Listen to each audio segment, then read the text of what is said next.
Hello दोस्तों, तो आज के इस वीडियो में हम कुछ बहुत ही खास तरह के प्रश्नवाचक हिंदी वाक्यों को अंग्रेजी में ट्रांसलेट करना सीखने वाले हैं।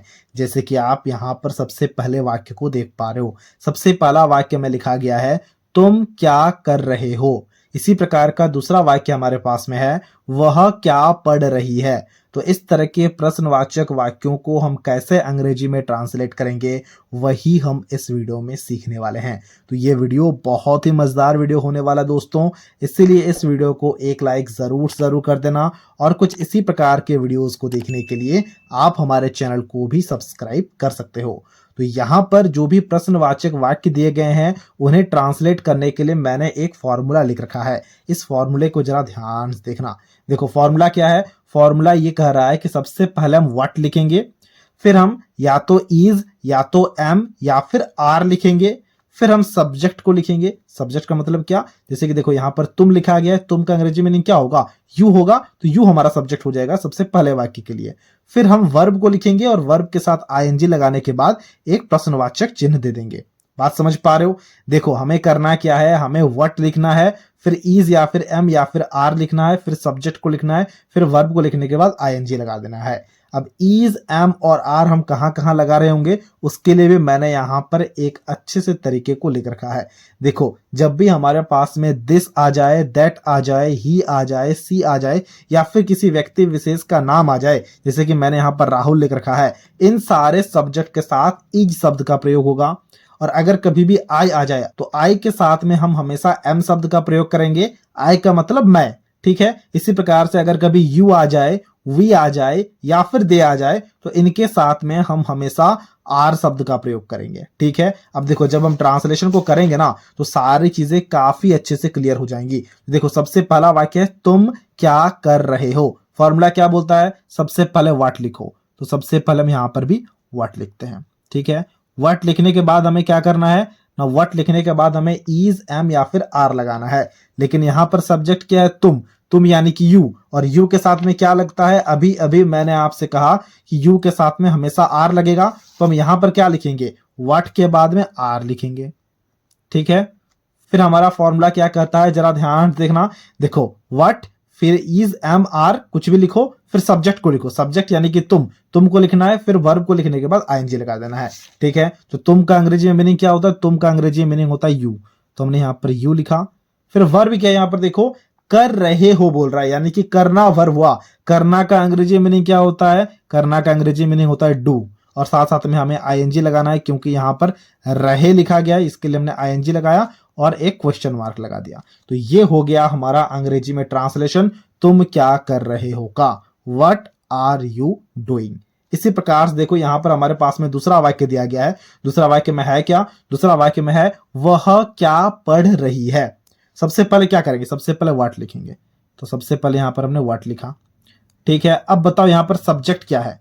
देखो लिखा गया है, वह क्या पढ़ रही है। किसके बारे में बात किया जा रहा है, किसी एक स्त्री के बारे में बात किया जा रहा है। तो वह हमारा सब्जेक्ट हुआ और स्त्री है, इसलिए अंग्रेजी में हम सी शब्द का प्रयोग करेंगे। और ही या फिर सी के साथ हमेशा इज लगता है, अभी अभी मैंने आपसे कहा। तो व्हाट इज लिखा हमने, फिर सब्जेक्ट को लिखना है, तो इसीलिए यहां पर हमने सी लिखा क्योंकि सब्जेक्ट हमारा सी हो गया। वर्ब क्या है, देखो पढ़ रही है बोल रहा है, मतलब पढ़ना। अब पढ़ना का दो अंग्रेजी मीनिंग होता है, एक होता है रीड और एक होता है स्टडी। आप किसी भी शब्द का प्रयोग कर सकते हो, तो हम यहां पर स्टडी शब्द का प्रयोग करते हैं। तो हमने लिखा स्टडी, क्योंकि सिर्फ और सिर्फ वर्ब लिखने से काम नहीं चलेगा, हमें आईएनजी भी लगाना होगा, इसलिए हमने आईएनजी लगाया और साथ साथ में क्वेश्चन मार्क लगा दिया। व्हाट इज सी स्टडिंग हो गया, वह क्या पढ़ रही है का अंग्रेजी में अनुवाद। इसी प्रकार से कुछ और वाक्य दिए गए हैं, जरा ध्यान से देखना। देखो यहां पर हमारे पास में तीसरा वाक्य दिया गया है, राहुल क्या खा रहा है। तो सबसे पहले हमें क्या करना होगा ना, व्हाट लिखना होगा, तो हमने व्हाट लिखा, ठीक है। अब बताओ यहां पर सब्जेक्ट क्या है, सब्जेक्ट यहां पर राहुल है। राहुल यानी कि किसी व्यक्ति का नाम है, और किसी व्यक्ति का नाम अगर आ जाता था तो हम क्या करते थे बताओ, किसी व्यक्ति का नाम अगर आ जाता था तो हम हमेशा इज शब्द का प्रयोग करते थे ना। तो इसीलिए यहां पर भी हम व्हाट के बाद में इज शब्द का प्रयोग करेंगे। फिर हम राहुल लिखेंगे, क्योंकि राहुल का अंग्रेजी मीनिंग क्या होगा, राहुल ही होगा, क्योंकि एक नाम है, तो हमने यहां पर राहुल लिखा। व्हाट इज राहुल हो गया। अब देखो वर्ब लिखना है। वर्ब यहां पर क्या है, खा रहा है, यानी कि खाना वर्ब है, तो इसीलिए यहाँ पर हमने खाना का अंग्रेजी मीनिंग ईट लिखा, क्योंकि रहा लिखा गया है इसीलिए यहाँ पर हमने आईएनजी लगा दिया। व्हाट इज राहुल ईटिंग हो गया राहुल क्या खा रहा है का अंग्रेजी में अनुवाद। इसी प्रकार देखो चौथा वाक्य है आप क्या खेल रहे हैं। अब आप का मतलब क्या होता है, आप हो, तुम हो, आप लोग हो या फिर तुम लोग हो। हम हमेशा यूज शब्द का ही प्रयोग करते हैं इन सारे वाक्यों के लिए। तो सबसे पहले हम यहाँ पर व्हाट लिखेंगे, तो हमने यहाँ पर व्हाट लिखा। और अब बताओ यू अगर कभी आ जाए तो यू के साथ में क्या लगता है, आर लगता है, तो इसीलिए हमने यहाँ पर व्हाट आर लिखा। आपके लिए यहाँ पर हमने यू लिखा। वर्ब क्या है, खेल है, खेल यानी कि खेलना। खेलना का अंग्रेजी मीनिंग होता है प्ले, तो हमने यहाँ पर प्ले लिखा। क्योंकि रहे लिखा गया इसीलिए यहाँ पर हमने आईएनजी का भी प्रयोग किया और एक क्वेश्चन मार्क लगा दिया। व्हाट आर यू प्लेइंग हो गया आप क्या खेल रहे हैं का अंग्रेजी में अनुवाद। अब देखो यहाँ पर कुछ और वाक्य दिए गए हैं। पांचवा वाक्य हमारे पास है हम लोग क्या कर रहे हैं। तो सबसे पहले क्या के लिए यहाँ पर व्हाट लिख लेते हैं, तो हमने यहाँ पर व्हाट लिख दिया।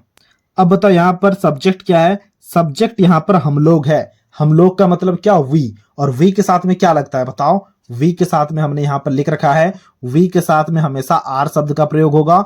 वी, यू और दे इनके साथ में हमेशा आर शब्द का प्रयोग होता है। तो यहाँ पर हम क्या करेंगे, व्हाट के बाद लिखेंगे आर, फिर सब्जेक्ट हमारा हम लोग है यानी कि वी है तो हमने वी लिखा। वर्ब है कर, कर यानी कि करना, और करना के लिए यहाँ पर अंग्रेजी मीनिंग क्या होता है, डू होता है। क्योंकि रहे लिखा गया इसलिए यहाँ पर आईएनजी भी हमने लगा दिया और साथ साथ में एक क्वेश्चन मार्क लगा दिया। ठीक है, व्हाट आर वी डूइंग हो गया हम लोग क्या कर रहे हैं का अंग्रेजी में ट्रांसलेशन। इसी प्रकार देखो छठा वाक्य हमें दिया गया है वे लोग क्या बोल रहे हैं। इसका ट्रांसलेशन अभी आपको खुद से करना है। खुद से करने के बाद कमेंट बॉक्स में हमसे जरूर से जरूर शेयर करना है। देखो वे लोग क्या बोल रहे हैं ना, क्या के लिए व्हाट लिखो। वे लोग का अंग्रेजी मीनिंग दे होता है तो यहाँ पर व्हाट के बाद आर लगेगा, फिर दे लिखना। और बोलना का अंग्रेजी में मीनिंग होता है सेइंग, से होता है बोलना का अंग्रेजी मीनिंग। क्योंकि यहाँ पर रहे लिखा गया है इसलिए हम यहाँ पर आईएनजी भी लगा देते हैं। तो इसके ट्रांसलेशन को अब आपको खुद से करना है और हमसे कमेंट बॉक्स में जरूर जरूर शेयर करना है। तो ये था आज का वीडियो जहां हमने काफी अच्छे अच्छे प्रश्नवाचक वाक्यों को अंग्रेजी में ट्रांसलेट करना सीख लिया है। अगर आपको ये वीडियो अच्छा लगा है तो इस वीडियो को एक लाइक जरूर कर देना और कुछ इसी प्रकार के वीडियोस को देखने के लिए आप हमारे चैनल को भी सब्सक्राइब कर सकते हो।